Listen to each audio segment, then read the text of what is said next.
ഒരു shot പോലുമില്ലാതെ 90 minute ലോകകപ്പ് final കളിച്ച ഒരു സംഘത്തിന് എങ്ങനെ കിരീടത്തിൽ മുത്തമിടാനാകും? ലോകകപ്പ് ഫൈനലിൽ ഇതിനു മുമ്പ് ഒരു ടീമും ഒറ്റ ഷോട്ടില്ലാതെ 90 മിനിറ്റ് പൂർത്തിയാക്കിയിട്ടില്ല.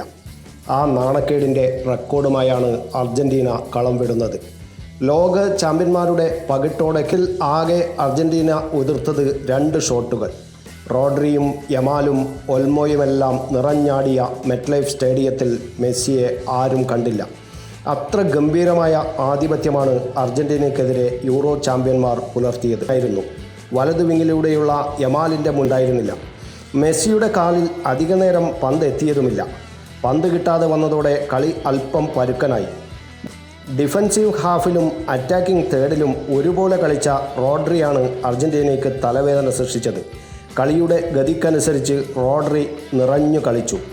അർജൻറ്റീനയുടെ മുന്നേറ്റങ്ങൾ ഉണ്ടാകുമ്പോൾ സ്വന്തം ഹാഫിലും ആക്രമണങ്ങൾ ഉണ്ടാക്കുമ്പോൾ എതിർ ഹാഫിലും റോഡ്രിയുടെ സാന്നിധ്യം സ്പെയിനിന് കരുത്തായി. 5-ാം മിനിറ്റിൽ തന്നെ യമാലിൻ്റെ മുന്നേറ്റം ഗോളിനടുത്തെത്തി. താരത്തിൻ്റെ ഷോട്ട് പക്ഷേ ഗോളി എമിലിയാനോ മാർട്ടിനസ് രക്ഷപ്പെടുത്തി.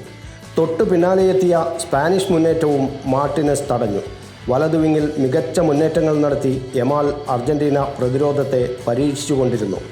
സ്പെയിൻ പന്ത് കൈവശം വെച്ച് കളിക്കാൻ ആരംഭിച്ചതോടെ മത്സരം അല്പം ഫിസിക്കലായി മാറി. ആദ്യ 20 മിനിറ്റിനിടെ ലയണൽ മെസ്സിക്ക് 2 തവണ മാത്രമാണ് പന്ത് ലഭിച്ചത്. കിട്ടിയ അവസരങ്ങളിൽ ചെറിയ കൗണ്ടർ അറ്റാക്കുകൾ നടത്തിയതൊഴിച്ചാൽ അർജൻറ്റീനയ്ക്ക് ആദ്യ പകുതി കാര്യമായി ഒന്നും ചെയ്യാനായില്ല. ആദ്യ പകുതിയിൽ പന്തടക്കത്തിലും ഗോൾ ശ്രമങ്ങളിലും സ്പെയിൻ മികച്ചു നിന്നു. 51% സ്പെയിനിൻ്റെ ബോൾ പൊസഷൻ. അർജൻറ്റീനയുടേതാകട്ടെ 45%. 3 ഷോട്ടുകളാണ് ആദ്യ പകുതിയിൽ സ്പെയിൻ ഉതിർത്തത്.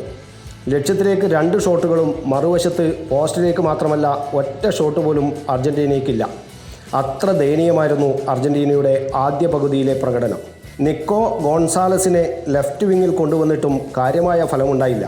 ഒരു മികച്ച ഡിഫൻസീവ് മിഡ്ഫീൽഡറുടെ അഭാവം അർജൻറ്റീൻ നിരയിൽ നേരിട്ടു നിന്നു. 2-ാം പകുതിയിൽ നിക്കോ ഗോൺസാലസിനെ പിൻവലിച്ച് ലിയാൻഡ്രോ പാരഡൈസിനെ സ്കലോണി കളത്തിലിറക്കി. സ്പെയിനിൻ്റെ മുന്നേറ്റങ്ങളെ ഒരു പരിധിവരെ തടഞ്ഞു നിർത്തുകയായിരുന്നു ലക്ഷ്യം. അതേസമയം നിക്കോയെ പിൻവലിച്ചതോടെ ലെഫ്റ്റ് വിങ് ഏറെക്കുറെ ശൂന്യമായി. പിന്നീട് സ്പെയിൻ ആക്രമണങ്ങൾക്ക് വേഗം കൂട്ടിയതോടെ അർജൻറ്റീനയുടെ പ്രതിരോധം ആടിയുലഞ്ഞു. പിന്നീട് കണ്ടത് സ്പെയിൻ നിരനിരയായി മുന്നേറുന്നതായിരുന്നു. മത്സരത്തിലെ അർജൻറ്റീനയ്ക്ക് തിരിച്ചുവരവിന് പോലും സാധിക്കാത്ത അവസ്ഥയായി. സ്പെയിൻ മുന്നേറ്റങ്ങൾ ദയനീയമായ പതനത്തിൻ്റെ വക്കിലായിരുന്നു.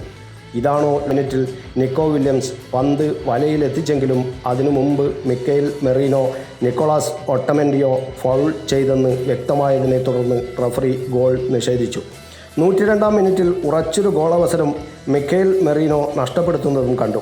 നിക്കോ വില്യംസ് നൽകിയ ക്രോസിൽ നിന്നുള്ള മെറീനോയുടെ ഹെഡർ പുറത്തേക്ക് പോയി.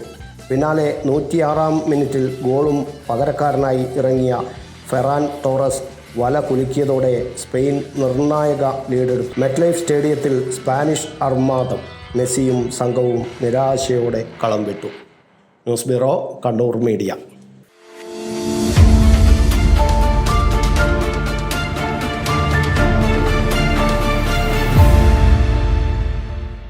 ശരി, പറയും എന്താ ഇങ്ങനെ പ്ലാൻ?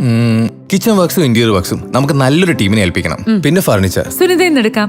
അവിടെ ആകുമ്പോ എല്ലാ മോഡൽ ഫർണിച്ചറും അവൈലബിൾ ആണ്. മോഡേൺ വേണമെങ്കിൽ മോഡേൺ, ട്രഡീഷണൽ വേണമെങ്കിൽ ട്രഡീഷണൽ. ഇനിയിപ്പോ ഇമ്പോർട്ടഡ് ഫർണിച്ചർ വേണമെങ്കിലോ അതും സുനിതയിലുണ്ട്. ചേട്ടാ, ഫർണിച്ചർ സുനിതയിലാണെങ്കിൽ മോഡുലാർ കിച്ചണും ഇന്റീരിയർ വർക്സും അവരെ തന്നെ ഏൽപ്പിച്ചാ പോരെ? അതിനവർ ഇന്റീരിയർ വർക്സ് ഒക്കെ ചെയ്യുന്നുണ്ടോ? ഒരു വീടിന്റെ മുഴുവൻ ഇന്റീരിയർ ഡിസൈൻ ചെയ്ത് ഫിനിഷ് ചെയ്യാനുള്ള സ്പെഷ്യലൈസ്ഡ് ആൻഡ് എക്സ്പീരിയൻസ് ടീമും സ്വന്തമായ ഒരു മാനുഫാക്ചറിംഗ് യൂണിറ്റും ഉണ്ട് സുനിതയ്ക്ക്. ഇപ്പോൾ ഏത് ജനറേഷന്റെയും ഫേവറേറ്റ് സുനിത ഫർണിച്ചർ.